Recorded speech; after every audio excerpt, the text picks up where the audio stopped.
इस कहानी की शुरुआत होती है साल 1954 से, जब यूरोपियन एयरलाइन का एक प्लेन टोक्यो के एक एयरपोर्ट पर लैंड करता है। और जब सभी पैसेंजर्स चेकआउट काउंटर में अपने अपने पासपोर्ट्स चेक करा रहे होते हैं, तभी एक इंसान आता है जिसके पासपोर्ट में कुछ ऐसा होता है जिसे देखकर ऑफिसर्स का दिमाग घूम जाता है। आखिर ऐसा क्या था उस पैसेंजर के पासपोर्ट में, या फिर यूं कह लो कि वो इंसान आखिर था कौन जिसने वहां खड़े सभी लोगों के होश उड़ा दिए। ये जानने से पहले अगर आपने अभी तक हमारे चैनल को सब्सक्राइब नहीं किया है तो अभी कर दे और बगल वाले बेल आइकन को जरूर ऑन कर दे। तो चलिए शुरू करते हैं। वैसे तो हमारी इस अर्थ में 200 से भी ज्यादा कंट्रीज है और कुछ ऐसे कंट्रीज भी हैं जिनके बारे में आज तक हम उनके नाम भी नहीं जानते हैं। तो ऐसे में हम उस देश का नाम गूगल मैप पर सर्च करते हैं, लेकिन क्या हो कि एक ऐसा देश जो कभी एग्जिस्ट ही ना करता हो।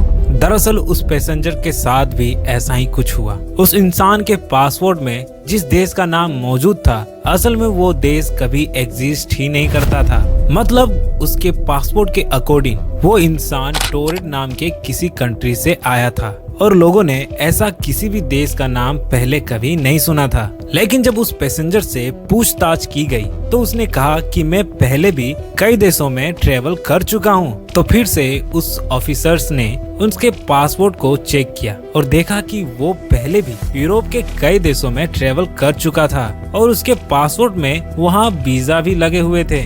जिसके बाद उसके पासपोर्ट में मौजूद उन सभी मोहरों पर बारीकी से जांच किया गया, लेकिन फिर भी वो असली थे। उस पैसेंजर के अनुसार बिजनेस के सिलसिले में वो 3 बार पहले भी जापान आ चुका था, लेकिन उसके इन सभी बातों पर कोई भी यकीन नहीं करता है। उसके बाद उसके सभी डॉक्यूमेंट्स को ऑफिसर अपने साथ ले जाते हैं और उस पैसेंजर को एक कमरे में रहने के लिए दे दिया जाता है और उस कमरे के बाहर 2 बॉडीगार्ड्स को भी रखा जाता है। लेकिन जब अगली सुबह उस कमरे को खोला गया तो वहाँ कोई भी नहीं था और उस कमरे की सारी खिड़कियाँ और दरवाजे अंदर से लॉक थी और बॉडीगार्ड्स भी बाहर ही खड़े थे। लेकिन इसके बावजूद वो वहाँ से गायब हो जाता है और इतना ही नहीं, जो भी डॉक्यूमेंट्स उस पैसेंजर से लिए गए थे वो भी गायब हो चुके थे।